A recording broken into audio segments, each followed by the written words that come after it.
করণদিঘির BDO অফিসে CPIM এর deputation, আবাস যোজনায় দুর্নীতির অভিযোগ। উত্তর দিনাজপুর জেলার করণদিঘি বিডিও অফিসে বৃহস্পতিবার সিপিআইএম এর পক্ষ থেকে বিভিন্ন দাবি নিয়ে ডেপুটেশন প্রদান করা হয়।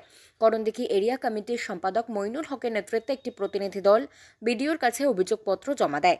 মইনুল হক অভিযোগ করেন, আবাস যোজনায় শাসক দলের নেতৃত্বে ব্যাপক দুর্নীতি হয়েছে। তিনি পুনরায় সার্ভে করার দাবি জানিয়েছেন। এছাড়াও স্বর্ণ জয়ন্তী প্রকল্পের 12 লক্ষ টাকার বকেয়া দ্রুত মেটানো এবং মিড ডে মিলের রাঁধুনিদের প্রাপ্য টাকা সরাসরি তাদের ব্যাংক অ্যাকাউন্টে জমা করার দাবি তোলেন। তিনি অভিযোগ করেন, নতুন নাম নথিভুক্তির ক্ষেত্রে টাকা দিয়ে ফর্ম ফিল আপ করা হচ্ছে, যা পুরোপুরি অবৈধ। মইনুল হক রসাখোয়া সমবায় সমিতি নির্বাচন নিয়ে জানান, তারা বাম কংগ্রেস সম্মিলিতভাবে মনোনয়নপত্র জমা দিলেও নির্বাচনের ভবিষ্যৎ অনিশ্চিত। পূর্বের অভিজ্ঞতা থেকে তিনি দাবি করেন, শাসক দল এবং পুলিশের মদতে প্রতিবার নির্বাচন বন্ধ করার নানা ষড়যন্ত্র হয়। আমরা ডেপুটেশন দিয়ে এসেছি এই জন্য, সারা পশ্চিম বাংলায় শাসক দলের নেতৃত্বে অনেক আবাস যোজনায় দুর্নীতি হয়েছে। পাকা বাড়ির নাম উঠে গেছে। দিদিকে বলো যে ফোন, সেই ফোনে পাকা বাড়ি হয়ে গেছে, কিন্তু কাঁচা বাড়ি বাদ পড়ে গেছে। সেই জন্য আমরা বিডিও সাহেবকে রিকোয়েস্ট করলাম যে পুনরায় আমাদের সার্ভে করে কাঁচা বাড়ির তালিকাটা দেখতে হবে।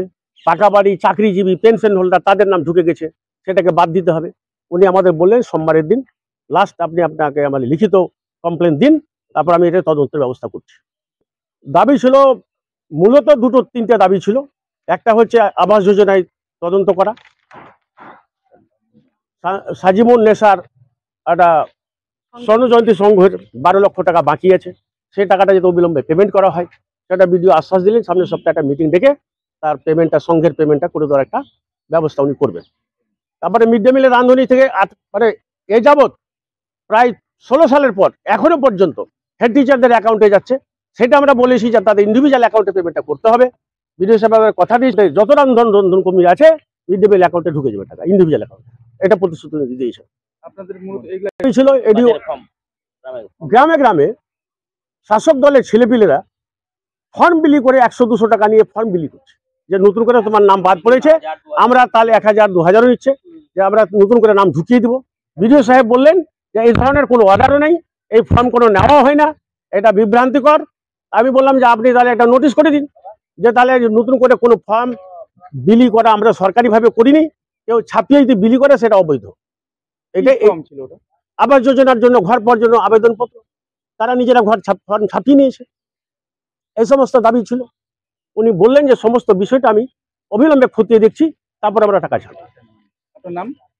আর কিষাণ মান্ডির একটা দাবি ছিল, কিষাণ মান্ডির ঢলতাটা আমি রেডিও সাহেবকে ডেপুটেশন দিয়েছিলাম। উনি বলেছেন বিডিও সাহেবকে এটা নক করতে। সারের কালোবাজারি,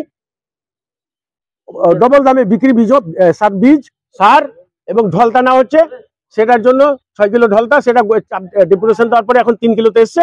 বিডিও সাহেবকে বললাম, বলে ঠিক আছে আমরা শনিবারের দিন একটা সারপ্রাইজ ভিজিট করে কৃষি দপ্তরকে নিয়ে এবং আরো বিভিন্ন রকমের মিলাররাকে নিয়ে আমি তদন্ত করব।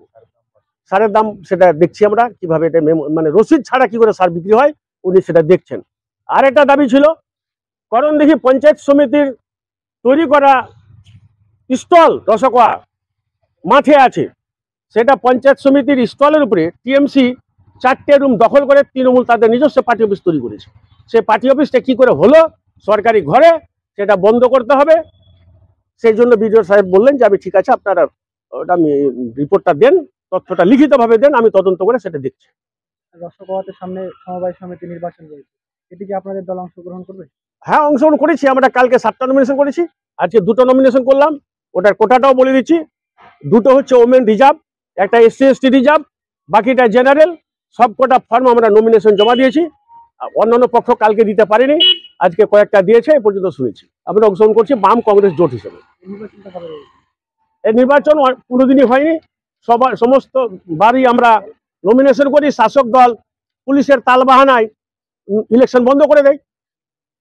বাম এবারে যে কি হবে তা বলতে পারছি না। 28 জানুয়ারি ডেট আছে। বাম কংগ্রেস সম্মিলিতভাবে আমরা 9 জন প্রার্থী মনোনয়ন জমা করতে পেরেছি। আমার নাম মাইনুল হক, করণদিঘি এরিয়া কমিটি মাসবাড়ি কমিউনিস্ট পার্টির সম্পাদক।